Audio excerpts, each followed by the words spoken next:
Obviamente se hablaba en países del primer mundo, donde tú intubas al paciente X en la emergencia y ese rato tienes ventiladores, ¿no? Más o menos como teníamos en la pandemia, ¿no? Teníamos ventiladores a la mano ahí en la pandemia, más o menos ese nivel es un hospital de primer mundo, ¿no? Entonces, por eso es que de la mano de esto entró también esto, y miren que su definición es más o menos concordante a esto, ¿no? Neumonía nosocomial, esta, que se desarrolla al menos después de las 48 horas de inicio de la ventilación. Eso es lo que se ha tratado de hacer en varios consensos. En países subdesarrollados, o como quieran llamarlos, como Bolivia, que también dentro de este marco ingresen los que, por ejemplo, aquí hacemos pulsear a los internos, al estudiante, ¿se dan cuenta? ¿Por qué? Porque es la contaminación, son los gérmenes de ese oxígeno que está entrando continuamente, de ese equipamiento que estamos usando, ese mismo ambú, bolsa, válvula, como lo llamamos, que estamos poniéndole por la mala desinfección, mala esterilización, lo que ustedes quieran, y le estás contagiando de gérmenes propios de ese equipo, si se dan cuenta. Y se van a dar cuenta que son gérmenes similares a algunos, pero hay algunos que son más propensos o que son más frecuentes en este, ¿ya? Entonces, como les digo, hasta ahorita el consenso nunca salió que se hace en países como el nuestro, donde están 2 hasta 3 días, y se acuerdan, donde lo estamos bolseando nosotros las personas, ¿no? No tenemos ventilador mecánico, pero la definición dice textual, ventilador mecánico, no dice como alguna vez algunos debatían y decían, paciente intubado y que está siendo bolseado, no dice eso, entonces dice ventilador mecánico. Dentro del marco de la epidemiología, esto es importante muchas veces la epidemiología, y en este apartado yo les diría de que sí es importante. ¿En qué sentido?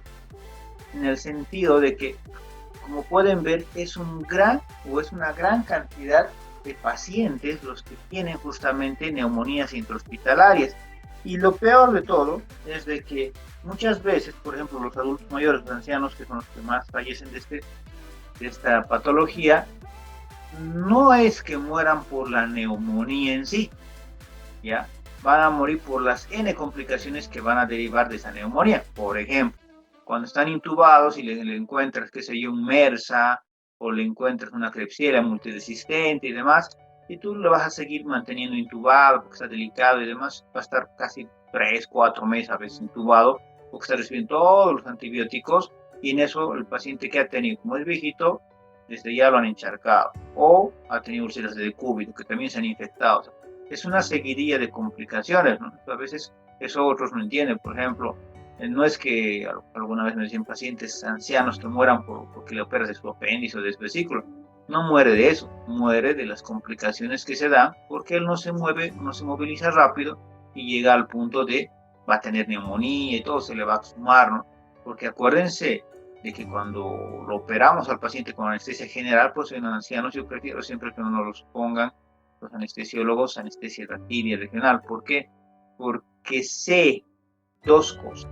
Que primero, la máquina lo va a bolsear muy fuerte, va a destruir sus pobres alveolos que ya están calcificados, muchos de ellos están fibrosados, mucha parte del pulmón. Y lo segundo, de que tiene sus gérmenes propios que no los va a aguantar, ¿no? En cambio, nosotros nos van a intubar y no nos va a afectar nada. Muchos de esos gérmenes son saprófitos con nosotros, pero en los ancianos no. Y vean que a veces no tanto mueres de la neumonía como tal, sino de las complicaciones que te trae. Y al revés, cuando tienes otra patología que no es neumonía, si mueres, a veces no tienes la complicación que te da, que es la neumonía. Por eso miren cuán importantes los porcentajes que estamos dando. Ahora, dentro de ese marco hay agentes etiológicos.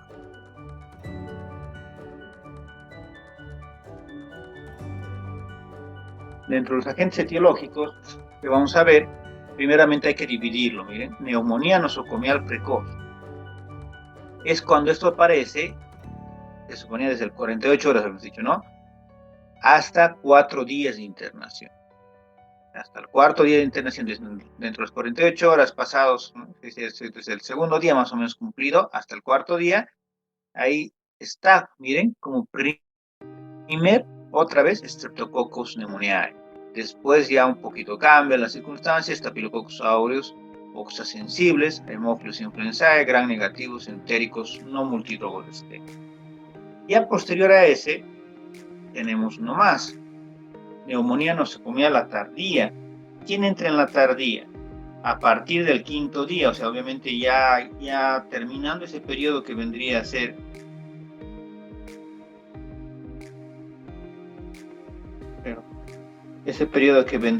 el de la precoz, entonces entra la tardía, y miren que cambia justamente los gérmenes, y miren que está la Pseudomonas aeruginosa, gram negativos entéricos, Acinetobacter, Staphylococcus aureus, todos frecuentemente MDR. Entonces se dan cuenta, cambia radicalmente lo que estábamos hablando. Entonces los gérmenes, al igual que lo que hemos hablado en NAC, son propios de ciertos lugares y a su vez también son propios dependiendo del tiempo que está en esos lugares.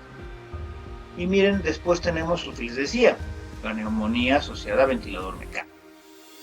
Y esto es lo que habíamos dicho, ¿no? Que es después de 48 72 horas que están intubados y con ventilador mecánico.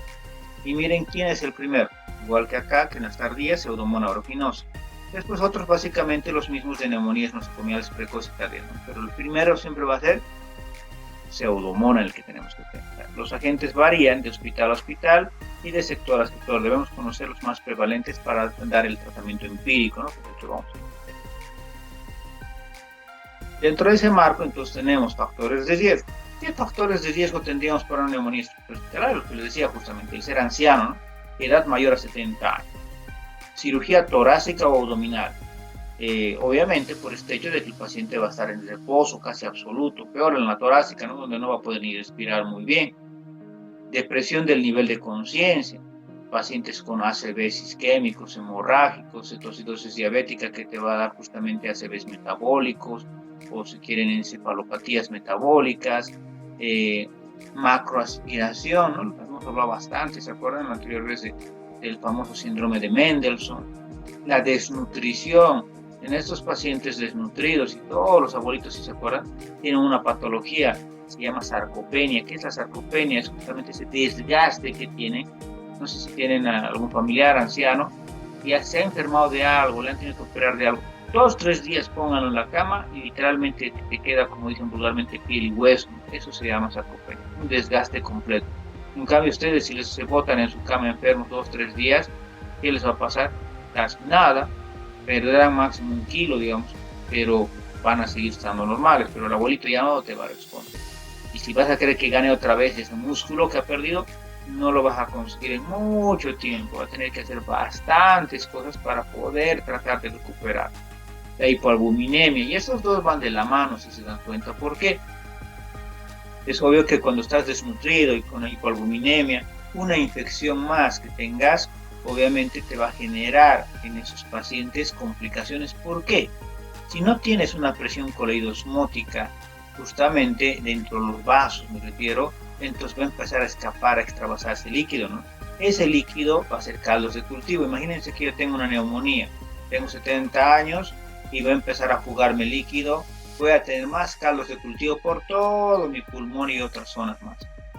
La sinusitis, obviamente, de igual manera es un factor de riesgo por la cercanía justamente que tiene a lo que es la vía aérea superior, ¿no? Neumopatía crónica, por ejemplo, paciente con EPOC, sarcoidosis y todas aquellas patologías tuberculosis de tiempo crónicas, que han sido maltratadas y demás, ¿no? Enfermedad neuromuscular, aquí entran varias, ¿no? Dentro de ellas, por ejemplo, hay que tomar en cuenta alteraciones que se dan justamente por SEAS. Ustedes se acuerdan del famoso tumor de Pancoas, ¿no? Que es un tumor que te da a nivel pulmonar en la parte del superior del pulmón, ¿no? En los primeros segmentos, en los segmentos superiores, y si se acuerdan, comprime la parte nerviosa, simpática, ¿no? Te va a dar un síndrome de Horner.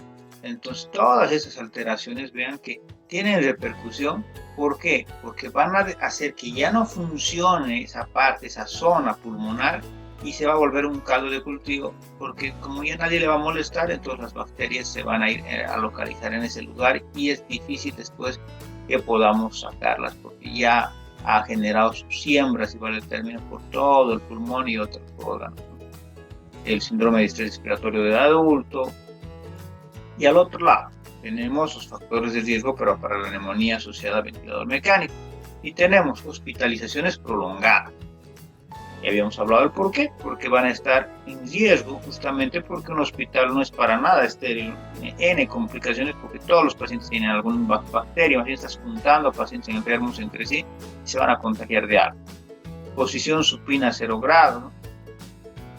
Es uno de los puntos que siempre les digo a los residentes que se olvida. A veces por anestesia raquídea les dejan echados mucho tiempo y el paciente tiene arcadas, a veces vomita, se broncoaspira.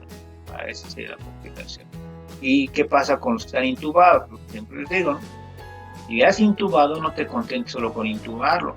Ese globito han visto del tubo endotraqueal es tan delicado que se va a destruir y se va a broncoaspirar.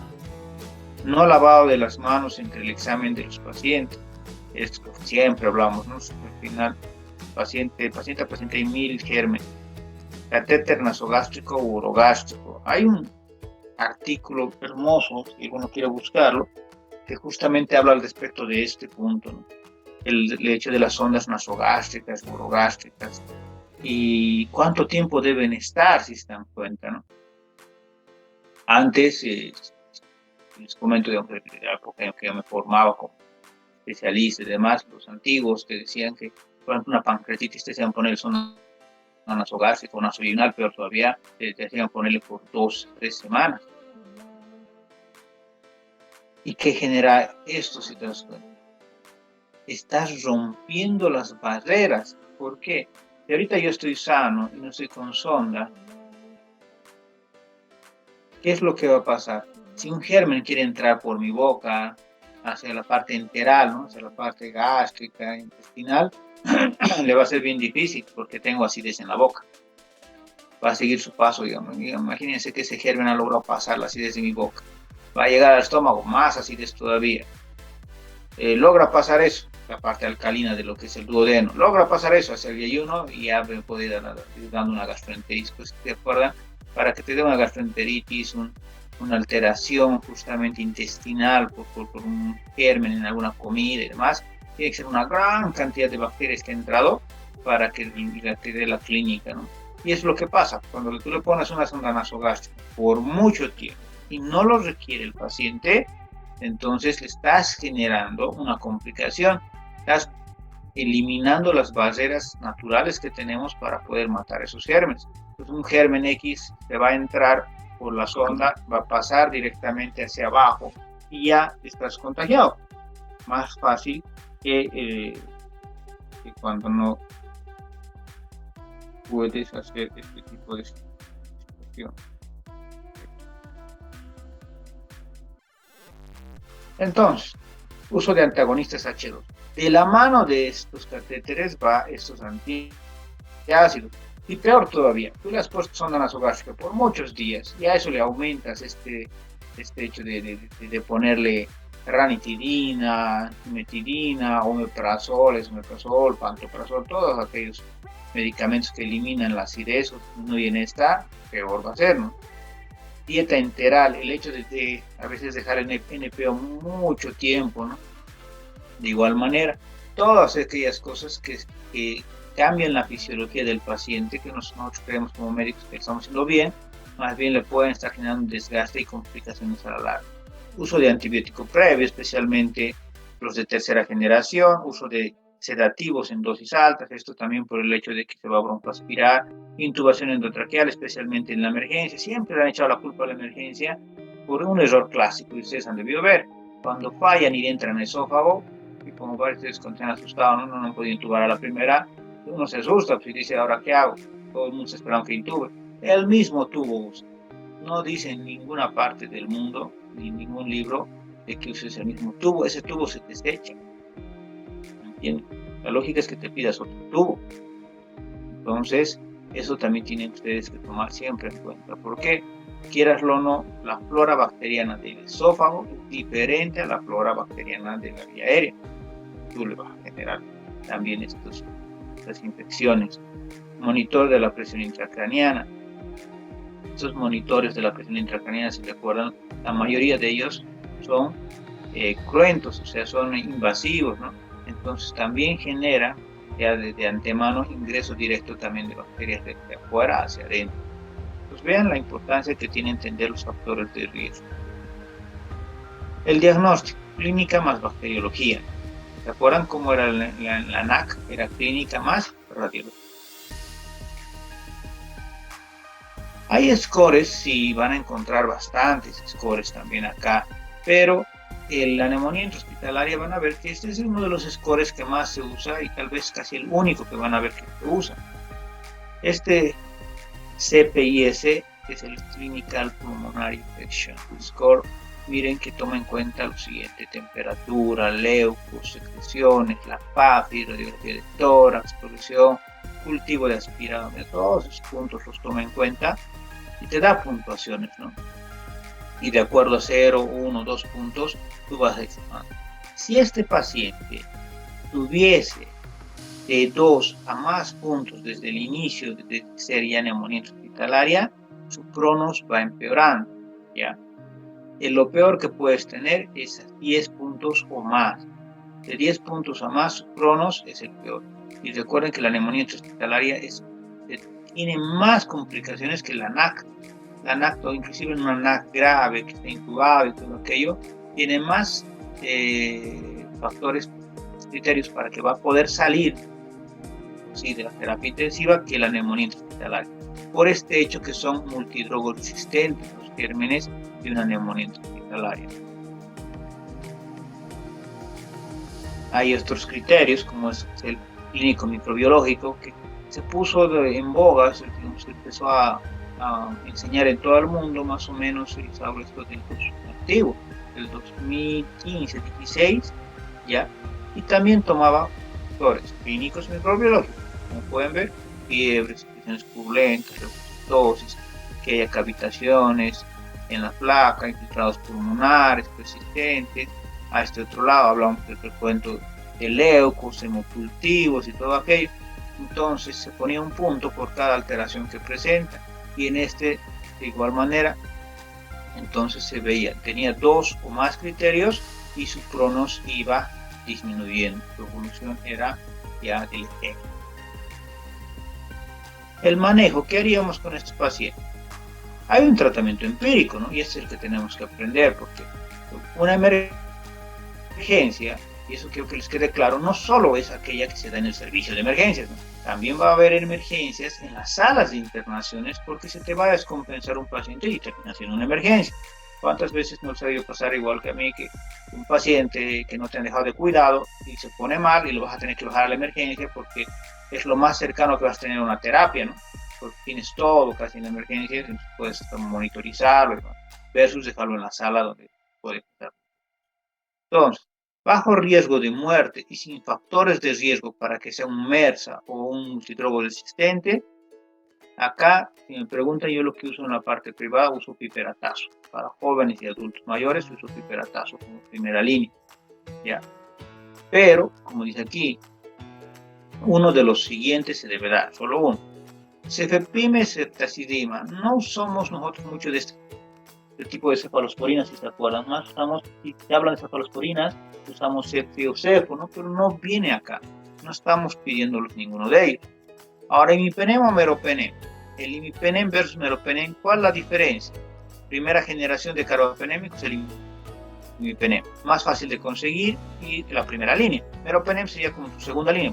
Justamente es la segunda generación y dura más tiempo en sangre, pero tiene más complicaciones, tanto en lo que se refiere a cuando está ingresando, que te genera flebitis, pero bastante dolor en el paciente, la vena se lesiona desde la primera puesta, no te va a aguantar una vía, tienes que ponerle vía central, sí o sí, una periférica no te va a servir.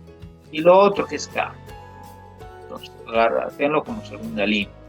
Levofloxacina sería una buena opción. Acá en Bolivia se van a fijar cuando ustedes quieran recetar, inclusive levo. Pocos especialistas, neumólogos especialmente, van a estar de acuerdo con ustedes. ¿Por qué? Porque ellos se van a dos hechos importantes. El primero de ellos es que se reservan la levo para cuando tengas una TB-MDR, ¿no?, una tuberculosis multidrogo resistente. Y el segundo la levofloxacina, además de ese punto, nos ayuda en otras patologías igual, donde se vuelve resistente a otras bacterias. Por ejemplo, alguna vez han debido tener pacientes resistentes que les han dado tratamiento para gastritis, para el Helicobacter pylori, y no cede, ¿no? Sigue con gastritis, tratamiento, levo más metro.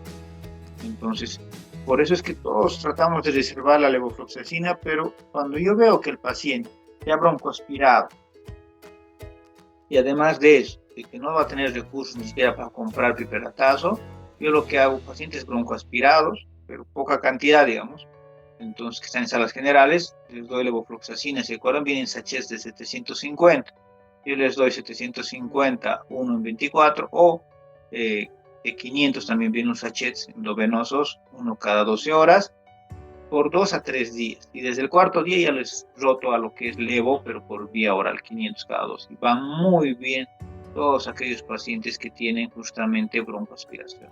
Entonces tomen en cuenta siempre estos detalles que se les da en estas clases, les decía, son guías y también experiencias para que ustedes puedan ver cuál van. Pero si me preguntan cuál sería el ideal, piperatazo. Hoy por hoy es piperatazo.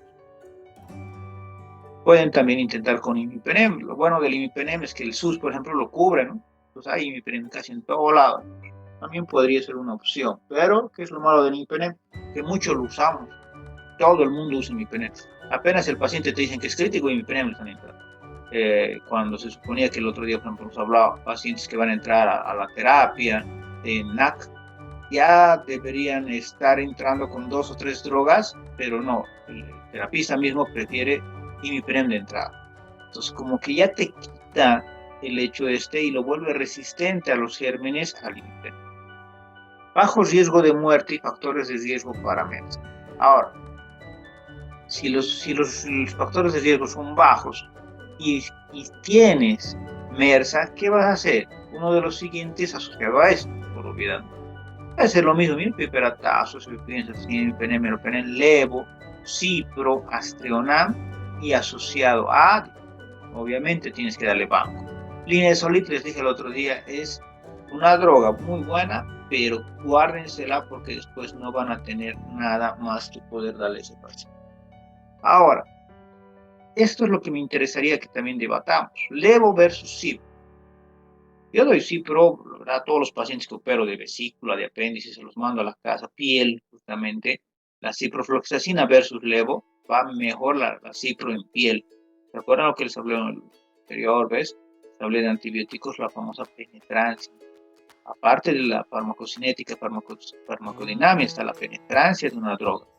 Entonces, la levo va de maravilla en lo que es pulmones, penetra completamente y vas a estar, digámoslo así, con la droga al 100% en pulmón.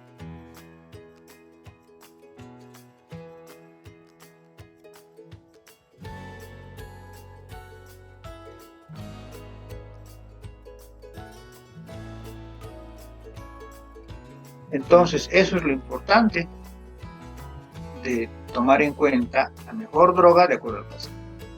Si tú ves que pues es broncoaspirado, mi mejor droga que le voy a dar es levo. Va muy bien por esa penetrancia.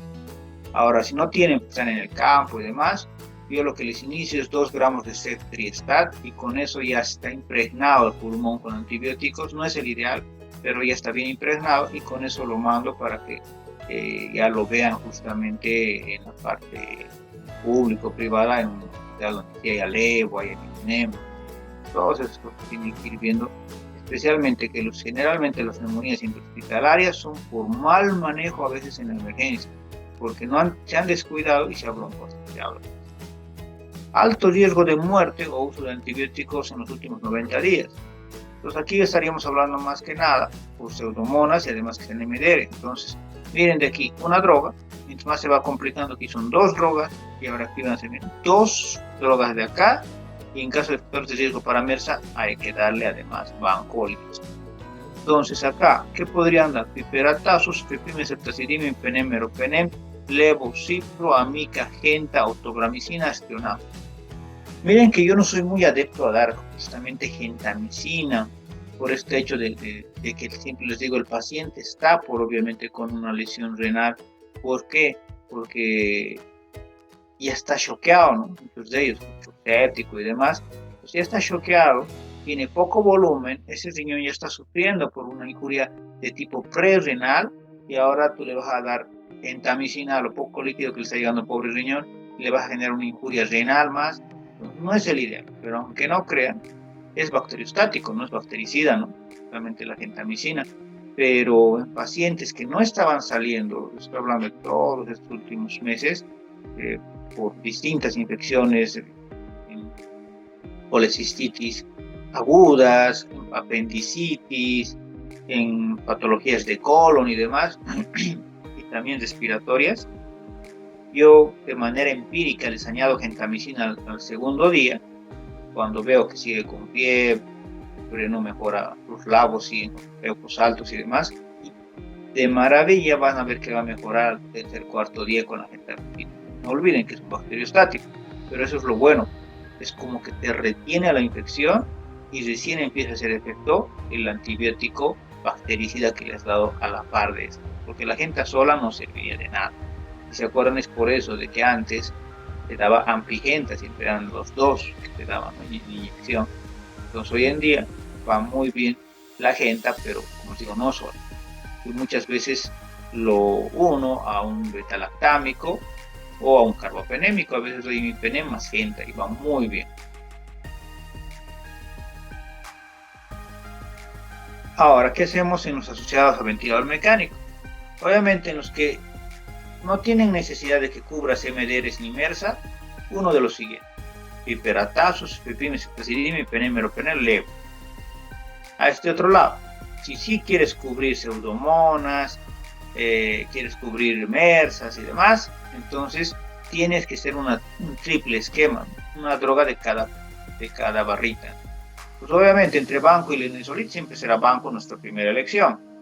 De acá, entre piperatazos, pipimes, ceftazidime, imipenem, meropenem, astronam, yo en mi casa que todos se van en imipenem. Ahora, todos estos de acá son moléculas que nacieron a partir de betalactámicos, ¿no? Entonces, si eres alérgico, astronam. A este otro lado, mira, levo, cipro, amica, genta, tobra, polimixina, colistin. Colistin al igual que linezolid, es la última droga, ¿no? Desde ya te destruye los riñones, literalmente, tiene una injuria renal desde el primer, segundo día que estás dando. No es el ideal. Es tu última arma, literalmente, pero no es el ideal. Si me preguntarían, yo usaría primero banco, y mi penem de acá, y de este otro lado podría ser genta, o podría ser levo o cipro. Como les decía, cipro no soy muy adepto para parte pulmonar, no va tan bien, pero la levo sí va. Cipro tiene muy buena penetrancia para vesícula, vías biliares, páncreas, piel. Al contrario de la levo mejor, es lo mejor que tenemos para la parte pulmonar, para aquellos pacientes con itus altas que tampoco no revierten rápido, ¿no? La clínica. Siempre lean, por eso, cuando quieran repasar un poquito antibióticos, libros de terapéutica, ya no farmacología, no sé, es para pregrado. Lean, cómprense libros de terapéutica. Si me preguntan uno bueno, van a encontrar, justo llega aquí a Chabamba, este libro que es Terapéutica del Hospital Salvador Subirán, que es uno de los mejores hospitales de México. Se compran y van a ver que dice todo esto que les estoy hablando de penetrancia, farmacogenética, farmacorenal. Y ahora, duración del tratamiento. El otro día ya les decía, clásicamente nos han enseñado, ¿no? 14-21 días. Y después de eso, le quito el tratamiento. Pero ¿qué dicen los protocolos actuales? Pero que no podríamos cumplir jamás en Bolivia. Te dice lo que les comentaba la anterior semana, de que justamente estos pacientes deberías de darle tratamiento, pero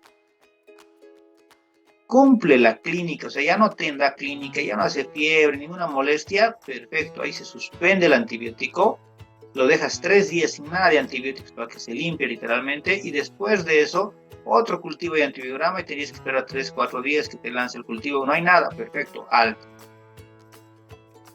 Pero acá no hacemos eso, pues inclusive a veces les damos 7 días, y a veces no los mandamos a la casa con nada, o les damos para la casa otros 7 días más, no sabemos si ha cumplido o no, y después se complica el paciente porque tal vez ni ha tomado en la casa. Entonces, no cumplimos ni siquiera ni los 14, 21 días, mucho menos el hacerles un cultivo para saber si has matado realmente al germen.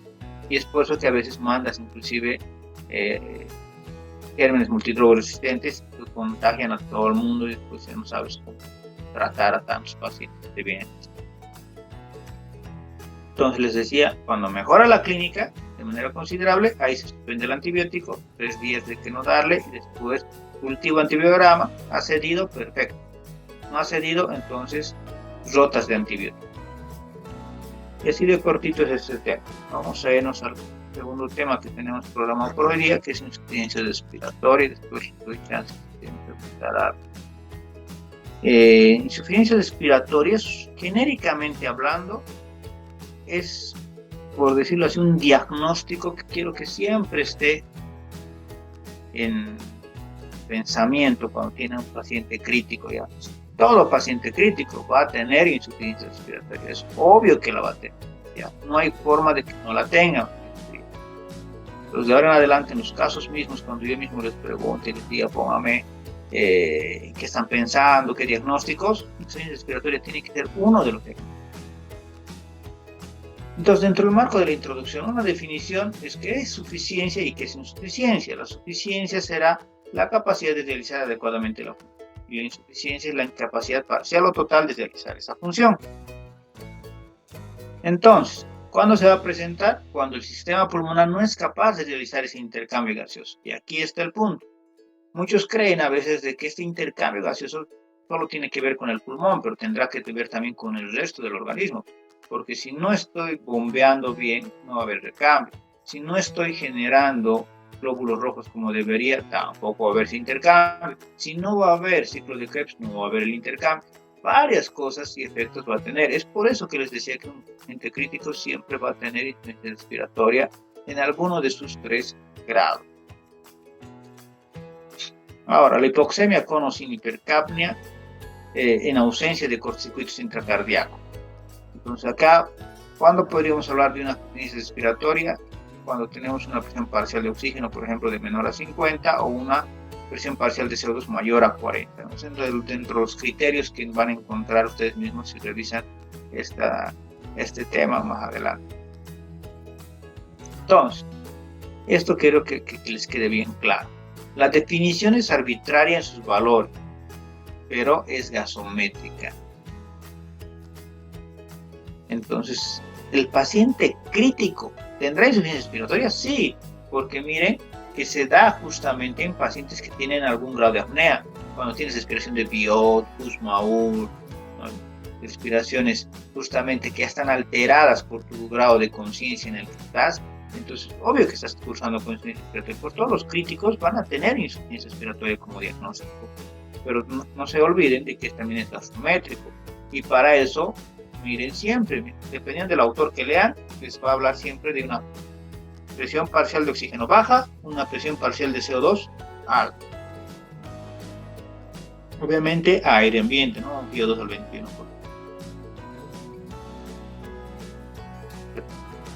El diagnóstico de insuficiencia respiratoria entonces es gasométrico. La relación de PAFI, o sea, presión parcial de oxígeno entre VO2, para detectar hipoxemia relativa, que dice que debería estar en nosotros, que estamos sanos, 350 a 500. La altura disminuye la presión atmosférica con similar VO2, aire al 21 y agua 0,5 al 1%. No hay insuficiencia respiratoria si no hay hipoxemia. Esto quiero que les quede claro esta parte. A veces incluso se equivocan porque no está bien redactado en los libros. No hay insuficiencia respiratoria si no hay hipoxemia. Pero existe hipoxemia sin insuficiencia respiratoria. Es bien puntual lo que se está diciendo ahí, ¿no? Hipoxemia secundaria a shunts intracardíacos de derecha a izquierda, por ejemplo, con la presión parcial de CO2 normal es de 40 más menos 3 y no cambia con la edad. En la insuficiencia respiratoria hipercápnica, la presión parcial de CO2 es generalmente mayor a 45. Una insuficiencia respiratoria no es una enfermedad es un trastorno funcional provocado por una gran variedad de situaciones patológicas que afectan al sistema respiratorio externo. Decía, es por eso que cuando tengan un paciente, un diagnóstico siempre será insuficiencia respiratoria. Pero cuando tienes un paciente crítico, está haciendo su nota de admisión y demás, tienes que poner que tiene un grado de insuficiencia respiratoria, porque es obvio que lo tiene, por eso está crítico, por eso lo has intubado, por eso está con mascarilla todo este rato. Y todo va a generarse en función a toda la fisiología normal y a lo que hemos hablado tanto, ¿no? El hecho de también las tres áreas que hemos hablado tanto, las áreas de Weston, en esos tres niveles.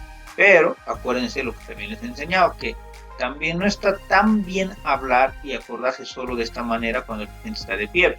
¿Qué paciente estaría de pie? Si está con insuficiencia respiratoria va a estar echado. Entonces tenemos que hacer ese corte que les había hecho, pero en el otro sentido, ¿no? El pulmón, para ver esa. La insuficiencia respiratoria puede ser por falla pulmonar directa o por falla de bomba directa. El rato no solo es por el pulmón. Por falla pulmonar, falla el intercambio gaseoso, hasta por falla de bomba, falla ventilatoria, no estoy mandando el CO2 para que haga su intercambio, entonces me voy a quedar con CO2, entonces va a ser insuficiencia percápnica. Y aquí quiero que me entiendan todos. Por eso es que cuando yo tengo una alteración respiratoria pura, ya que no tiene nada más ese paciente, tiene una expresión, una alteración, una patología pura respiratoria, es obvio que va a tener insuficiencia respiratoria de tipo hipoxémica, ¿ya? Que justamente en la clasificación que está más adelante van a ver que es el grado 1. Y va a ser grado 2 hipercápnica cuando se te vaya complicando, porque es obvio, si vas a tener hipoxemia, ¿quién va a fallar? La bomba, porque el corazón no va a tener cómo funcionar, ¿no? Y cuando ya esté fallando la bomba, es obvio que te va a generar, además, insuficiencia respiratoria hipercápnica. ¿Ya? La hipoxemia, entonces, disminución de la presión parcial de oxígeno de los valores normales. Ahora, esto es a nivel de dónde, quiero que quedemos bien claros. La presión parcial de oxígeno, ¿se acuerdan que la otra vez habíamos calculado para nosotros, para Cochabamba, era 116, ¿no? 117. Pues eso es lo esperado en todos nosotros, al 100% de funcionamiento, a los pacientes jóvenes y con ustedes. Pero por olvidar ya un 94, 98, o menos inclusive, ya te está diciendo que estás con grados de hipoxemia. ¿Por qué? Porque no estás saturando tu oxigenación como se debería para lo esperado, 116, estás más de 10 puntos y ha bajado, ¿no? ¿Qué efectos va a tener esa hipoxemia aguda? En la parte pulmonar va a incrementar la ventilación. ¿Qué va a hacer ese paciente? Va a tratar de compensar esto respirando más rápido de lo acostumbrado. Pero no se da cuenta tu cuerpo que si está fallando otra cosa más, por ejemplo, tengo poco volumen, tengo poco glóbulo rojo porque es sangrado y demás, ¿de qué te va a servir que ventiles rápido? No va a ser el intercambio, más bien se va a cansar los músculos respiratorios y va a haber consecuencias a posteriori. La vasoconstricción pulmonar, si tú te pones a pensar, la vasoconstricción pulmonar como tal, se va a suscitar por este hecho, porque va a tratar de rescatar lo poco de oxígeno que le queda, tratando de generar vasoconstricción en varias zonas, especialmente casi al límite en el área 1 de West, por ejemplo, ¿no? Donde obviamente son los alvéolos los que van a estar más aumentados en presión, ¿no? Entonces ahí va a tratar tu cuerpo de que sea una vasoconstricción hacia el límite, casi nada, ni una gota de sangre, por decirlo así, para que trate de mandar todo hacia el área 2. Lo mismo va a pasar con el área 3, va a tratar esa vasoconstricción para que todo se vaya al área 2, donde se supone que todo debería de intercambiarse, ¿no? Entonces vean que va a haber esa alteración. Hipertensión pulmonar. Como va a haber vasoconstricción en ciertas zonas, también eso generaría ¿qué cosa? Una resistencia vascular pulmonar aumentada en este caso, que va a aumentar pues, la presión pulmonar, pero que a la larga también va a generar complicaciones. ¿Por qué? Porque aumentando la presión, sabiendo que la inmunomodulación hace referencia a una alteración, ¿se acuerdan del endotelio? Por ende, le estás diciendo, ya, voy a mandar con fuerza sangre solo al área 2, a la parte central del pulmón, a la que está funcionando mejor, pero te estás olvidando de algo importante, de que ese endotelio ya está dañado. Cuando vaya con tanta presión, va a extravasarse igual bastante Y ese paciente a la larga, minutos u horas de estancia crítico, va a tener edema agudo de pulmón. Entonces, por eso es bien interesante repasar siempre insuficiencia respiratoria como tal. Es algo que ustedes siempre tienen que pensar en ese diagnóstico, saber en qué te afecta, qué cosas podríamos hacer para que este mejore más rápido, que más bien no sea tan deleterio de manera muy rápida. ¿Entienden? Entonces vean cuán importante es todo eso.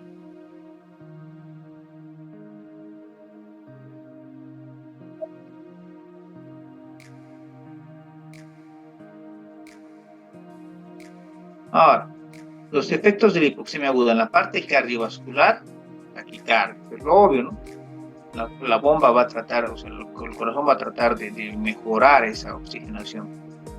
Aumento del volumen minuto, al generar mayor presión, mayor contractilidad, mayor inocronotropismo, entonces por obviedad va a querer aumentar todo, pero ese todo no va a funcionar tan bien, porque ese aumento del volumen minuto no va a mejorar mucho la oxigenación, disminución transitoria de la resistencia periférica, porque va a querer jugarse con la precarga, postcarga y contractilidad, ¿no? Pero no se va a conseguir. Pero lo malo es de que va a llegar un punto de que ciertas zonas igual del mismo corazón van a quedar en isquemia, va a dar infarto de miocardio. ¿Por qué? Porque primero que no tienes el oxígeno necesario, segundo que lo estás esforzando al máximo un corazón que te va a requerir más oxígeno. Y después, ya cuando haya fallado todo, es obvio que vas a llegar de lo que estabas taquicárdico, tratando de mejorar la presión y todo, ya cuando no haya más que hacer, cuando el oxígeno haya caído tanto, vas a hipotensiar y te va a generar arriba. Efectos de la hipoxemia aguda, metabólicamente hablando, es obvio lo que siempre les digo, ¿no? Pacientes críticos que va a haber acidosis láctica, porque el efecto de Halden se va a alterar, o sea que va a llegar a una acidemia metabólica. Cerebralmente hablando, vasodilatación cerebral, el paciente baja con confusión, coma, por la inmunomodulación va a haber edema cerebral, que está complicando cada vez más. Y renalmente hablando, activación del sistema adrenina-angiotensina, necrosis tubular aguda, lo que decía, de tener una injuria prerrenal, igual después vas a tener una injuria renal. Acuérdense que además muchos de los medicamentos para críticos son nefrotóxicos. Entonces, entre los tipos de insuficiencia respiratoria aguda, porque es la que vemos en la emergencia, vamos a tener lo que es la hipoxémica, la hipercápnica, la aguda, la crónica, ¿no? Y obviamente con enfermedad pulmonar previa y sin enfermedad pulmonar previa. Entonces acá lo que les decía es, obviamente vamos a estudiar la aguda, ¿no? Que es la que nos interesa. La crónica no es para la emergencia, lo van a ver ya el neumólogo, el internista. Y de estas otras dos, obviamente que vamos a ver las dos. Y de estas otras, obviamente, tampoco vamos a discriminar al paciente, no importando si tiene o no tiene alteración pulmonar, también lo vamos a ver. Y esto es lo que les decía. Hay dos clasificaciones que van a encontrar ustedes cuando revisen, si quieren, de otro libro y demás, insuficiencia respiratoria aguda. Y esas son estas. Primero, surgió esto en la década de finales del 80 y del 90, que habla de tres tipos de insuficiencia respiratoria: hipoxémica, hipercápnica y mixta. Años más tarde, finalizados los 90, casi inicios del 2000, mismos creadores en un consenso sacan esta. Miren, casi similar: hipoxémica, hipercápnica, perioperatoria y mixta Mashop.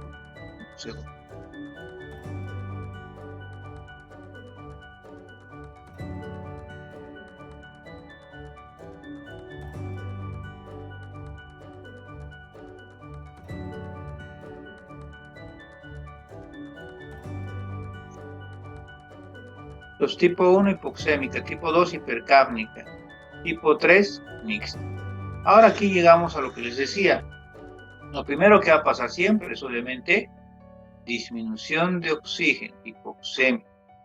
Después ya les dije, con esta alteración la bomba va a ir fallando y vas a tener la hipercápnica. Es por eso que el crítico a la larga va a tener mixta, o sea, tipo 3. Al otro lado, entonces cuando uno quiere hacerse cargo de esta que 4 grados, es bien confusa. Lo único que les puedo decir que está medio interesante es que te digan que el mixto es más shock, pero bueno, ya lo sabíamos, está crítico, ¿no? Esta es la que termina perioperatorio.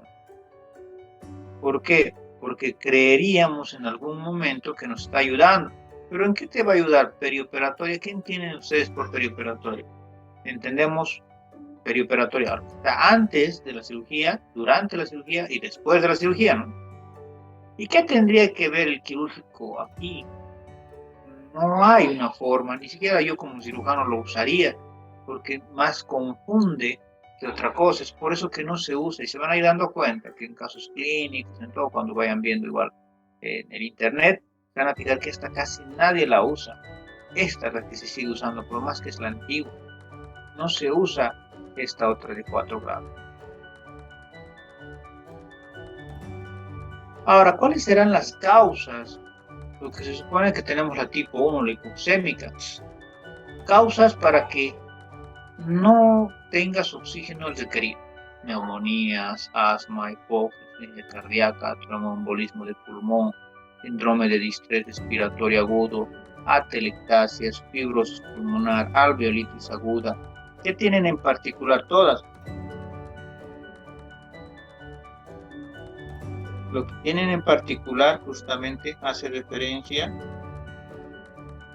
a que son alteraciones, lesiones del pulmón, que lo que te está generando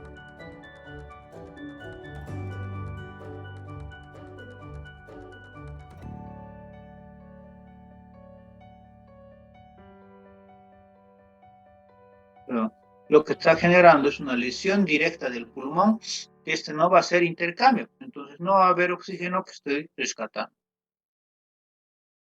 La tipo 2 hipercapnia, lo que habíamos dicho, miren, son patologías que no solo atingen al pulmón, sino que desgastan al corazón, a la bomba, miren, EPOC, asma, hipoventilación aguda o crónica por intoxicaciones, obesidad mórbida, enfermedad neuromuscular, Guillain-Barré, traumatismo, hipotiroidismo, trauma o enfermedad cerebral, injurias, enfermedad de la médula espinal. ¿Qué tienen en particular todas? ¿Qué tienen similitud todas? Que desgastan al pulmón y secundariamente ya han tocado también al corazón, han lesionado al mismo. Entonces, obviamente te va a dar falla de bomba y hipercapnia. ¿Cómo podemos evaluar? La presión parcial, saturación, la PAF y shunt y demás. Muchos usarán y deben seguir usando esto que son los oxímetros de pulso, yo también lo uso, pero no es el más indicado, ¿no? El mismo ATLS, si se acuerdan, el tema de shock disk, y es lo obvio, porque te marca de manera indirecta. ¿Se acuerdan? Cuando está frío el paciente ni siquiera te va a marcar. Obviamente una gasometría sería siempre lo ideal. Ahora, ¿cómo puedes ver el intercambio gaseoso? Lo ideal sería una capnografía, ¿no? Que es lo que tenemos, si se acuerdan, en el equipo de anestesia, en el equipo de terapia. Ejemplos de insuficiencia respiratoria aguda, hipoxémica, obviamente síndrome respiratorio de adulto, edema agudo de pulmón, la hipercápnica, obstrucciones del flujo de vía aérea, insuficiencia respiratoria aguda central, la neuromuscular, y después tenemos la mixta, ¿no? Hablamos de esta clasificación antigua, pero no.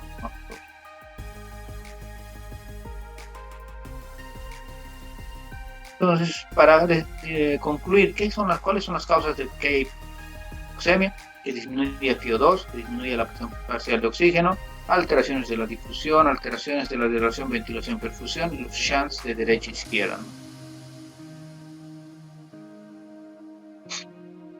Dentro de las causas de hipoxemia están justamente neoplasias, infecciones, traumas. Dentro de otros están broncoespasmos, insuficiencia cardíaca, embolismo, atelectasias, síntomas de distrés respiratorio del adulto, enfermedades cardiacas.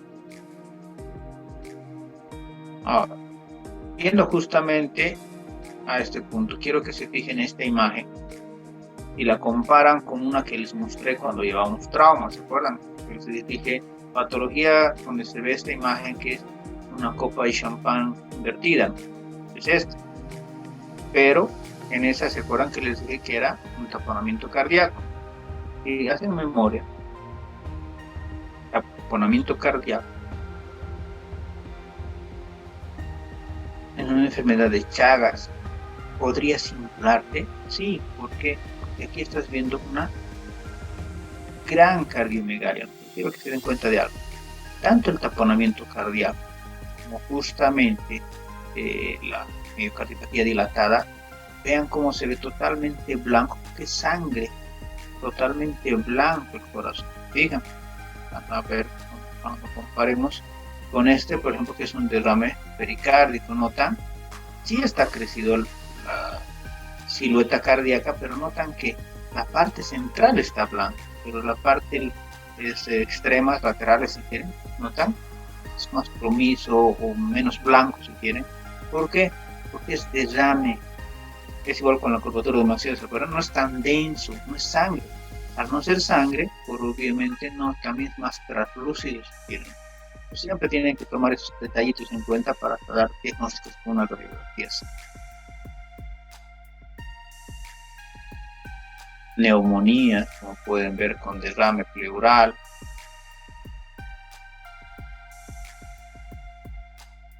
Causas de hipoxemia y hipercapnia, por ejemplo, una acidosis respiratoria. Neuromuscularmente, todo lo que se imaginen: trauma, medicación, metabólicas, neoplasias, infección, miastenias centrales, medicación metabólica, neoplasias, infecciones, vía aérea, infecciones, aumento tisular, trauma, parálisis de cuerdas, pared torácica, trauma, derrame pleural, escoliosis, esclerodermia. Y llegamos al punto también de las obstrucciones. Muchas veces uno cree que las obstrucciones lo vamos a ver en niños. Justo ayer me llegó un paciente con una obstrucción de vía aérea por un objeto metálico que un adolescente ha ingerido. ¿Lo podemos ver también? Sí. Y te generan alteración porque el paciente va a querer luchar contra eso, ¿no? Ahí es donde se desgasta la parte ventilatoria también. Es un edema de la mucosa para más o menos mostrarles una histoplasmosis de infección, pero quiero mostrarles cómo se vería justamente un edema agudo de pulmón, cuán cerrado está la vía aérea. Por eso en los pacientes a veces es mejor hacerles una crico, una traqueo, porque a veces no vas a poder intubar. Pero si logras darte cuenta que te está haciendo edema agudo de pulmón, le pones corticoides, adrenalina y demás, para que vaya disminuyendo rápidamente, y puedes ponerle por lo menos un tubo, un 4, un 5, uno de niños, van a ver que sí va a salir el paciente y va a ir bien, versus que le hagas una crico, una traqueo, ¿no? Pero es hacerlo rápido, no puedes tardar, porque mientras más esperas, no va a haber pues manera de que puedas actuar. Derrames pleurales, atelectasias. La fisiopatología, entonces, en la insuficiencia respiratoria hace referencia a que hay hipoventilación, desequilibrio de ventilación, dentro de lo que es la ventilación, cortocircuitos, ventilación percusión, pero cortocircuitos, alteración de la difusión, caída de la presión inspiratoria de oxígeno.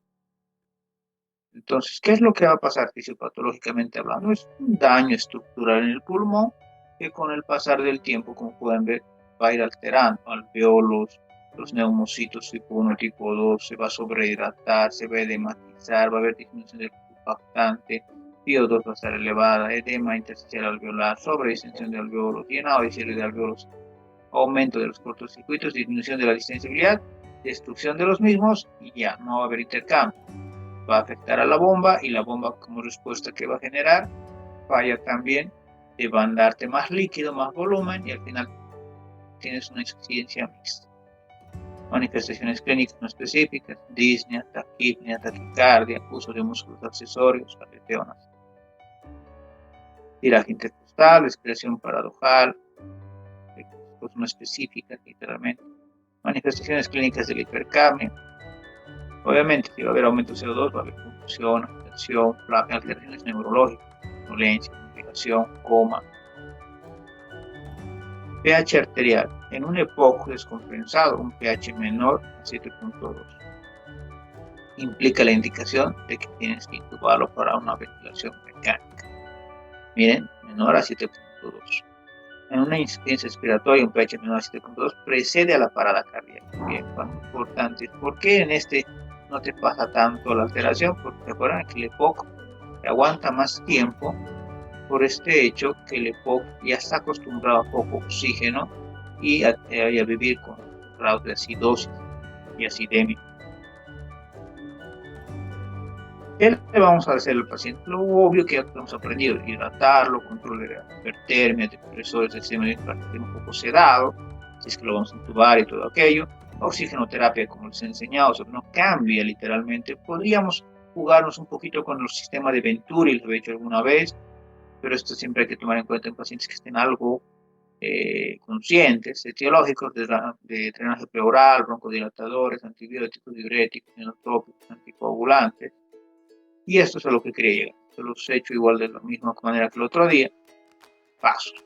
Entonces, ingresa el paciente a la emergencia. Paso 1, sospechamos de insuficiencia respiratoria aguda. Perfecto. Ponemos sí. Paso 2, hay que estabilizarlo, ¿no? Estabilizar al paciente. Terminamos de estabilizarlo. Paso 3, hay que ver qué tipo de insuficiencia tiene. ¿Es hipoxémica? ¿Es hipercápnica? ¿Está crítico y es la mixta? Después hay que estratificarlo. Para eso pueden usar dos clasificaciones: la clasificación de Berlín o la de Kigali, cualquiera de las dos.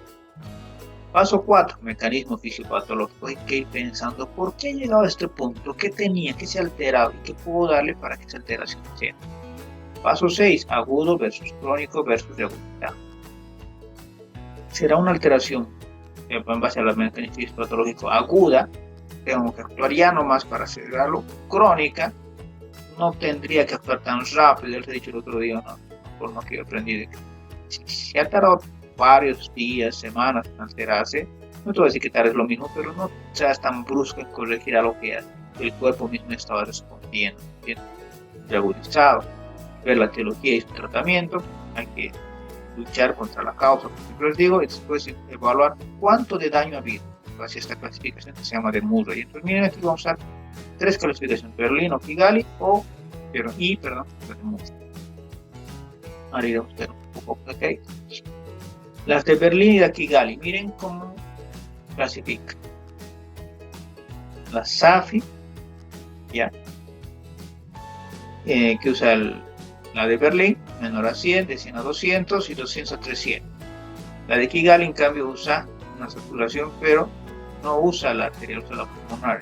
Con esta hay una diferencia entre menor a 160, 170, 110, 110 por 160. Esto lo voy a enseñar mejor cuando veamos COVID.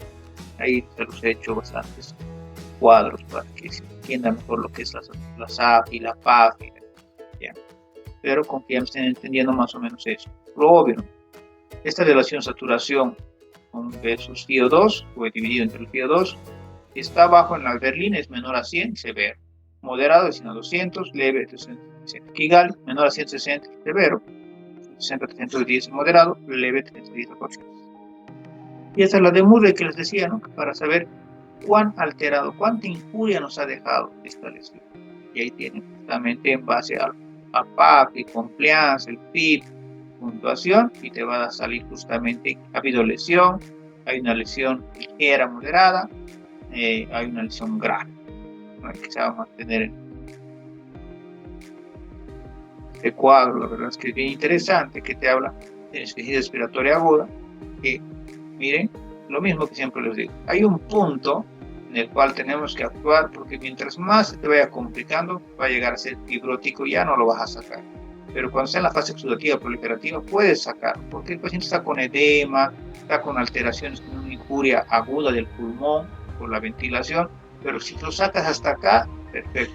Y te sigues esperando que va a fibrosar y ya después no va a tener secuelas y no vas a poder dejarlo, digamos, quieras curarlo. Habíamos visto esto de los tubos, ¿se acuerdan que hemos hablado? ¿Cuánto los podemos poner? Por puntas nasales, mascarillas, todo eso tiene que ir repasando, porque lo vamos a ver en sus casos clínicos, si se han dado cuenta cuando den tratamiento ustedes. De igual manera, ¿se acuerdan que hemos hablado de cuánto se puede dar, cuántas horas se puede aguantar los tubos? De 3 metros cúbicos y la carga está completa, de 4 metros cúbicos y la carga está completa,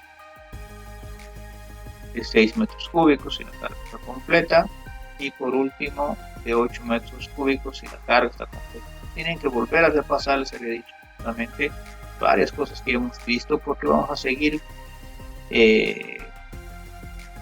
empleando esto para el manejo de estos pacientes críticos, pero ahora por parte respiratoria. Dentro del marco de las opciones que tendríamos para poder dar tratamiento, obviamente está lo no invasivo, y ahí entra por parte de oxigenoterapia, por mascarillas, CPAP, nasales, faciales, reservorios, gafas nasales, nasales que llevamos, tratamientos posturales y las invasivas que vendrían directamente intubarlo y ventilador. Entonces, esto se acuerdan que lo vemos como se saca con la constante de 3, ¿no? Para las puntas nasales de unos 5 litros. Y para las mascarillas de igual manera, para las mascarillas simples de 5 a 10 litros, para las mascarillas de reservorio con reinhalación parcial de 6 a 10 litros, para las sin reinhalación parcial de 10 a 15 litros, las famosas Venturi que les he dicho. Entonces vean la importancia que tienen los Venturi. Les dije yo, estas dos son los máximos que uso en la gente con época. Las otras ya son para pacientes crónicos, aunque no lo vamos a manejar en el caso.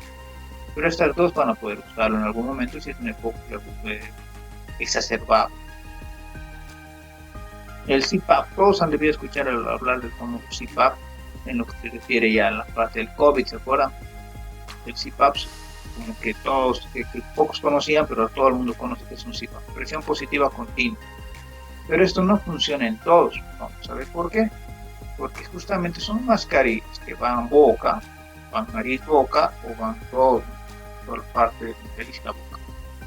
Pero no son invasivas. Pero justamente hacen esto, si se fijan. Pero no son invasivas, pero necesitas paciente que esté lo más consciente posible. Consigues un paciente que te aguante consciente todo el tiempo del tratamiento, vas a sacar, vas a lograr hacer esa función que quiere justamente limpiar el CO2 y darte más oxígeno.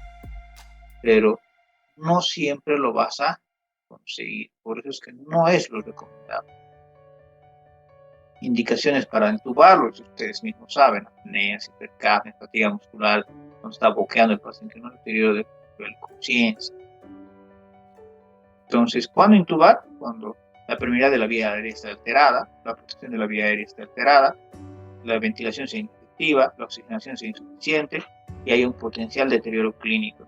Tienes que intubar. Y te dice justamente eso, cuando intubar, la vía aérea está permeable, protegida, si no, hay que intubar. Y si hay fallo ventilatorio en la oxigenación, si candidato a ventilación no invasiva, y si satisfactorios, y si observar. Y al estar otro lado, potencial deterioro, hay que intubar. ¿Cuándo hay que intubar? Paciente, lo que les decía, cuando falla la parte consciente, cognitiva, está durmiendo el paciente y no sabes qué más hacer, hay que intubarlo, porque su cuerpo va a ser muy caro. Y esto un poquito para hacer ese código, que ya lo vimos en el módulo 1. ¿Qué cosa se hace para la intubación asistida por fármacos antes de llamar a secuencia rápida? Si un analgésico anestésico sería la benzocaína. Después tienes que dar uno para la sedación amnesia, pues pentamide, tomirato, lidocaína, ketamina, propofol. Tienes que dar un tercer medicamento bloqueante neuromuscular, que puede ser generante, la succintina medio, pero el mejorcito siempre será la cisatropuria, pero no tan poco y no hay mucho en el mercado. Pero las tres drogas y ese paciente lo puedes intubar. Pero lo vas a deprimir, y esto siempre que les digo, esto si quieren usar esa secuencia, ahí está, de cuánto vienen las drogas, cómo se calcula y cuánto se debe dar.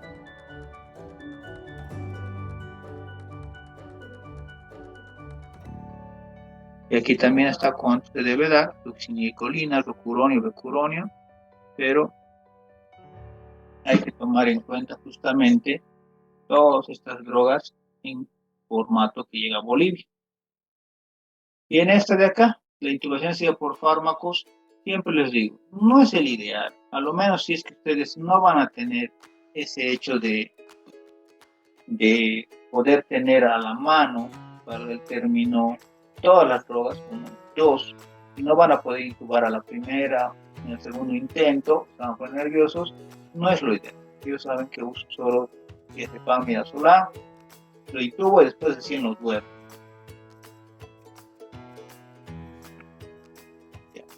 Ahora, estos fármacos les puede servir ustedes justamente, en el sentido de que muchas veces el paciente no responde justamente a, al tratamiento. Entonces, en ese sentido vas a tener que usar varios otros medicamentos que se acuerdan que usamos, por ejemplo, para crisis asmática, la terbutalina, albuterol, salbutamol y demás, que va a abrirte las vías respiratorias, ¿no? Entonces, por eso también hay que tener un poco. Y de igual manera, la epinefrina, nuestra última arma. Puntos claves, ya termina.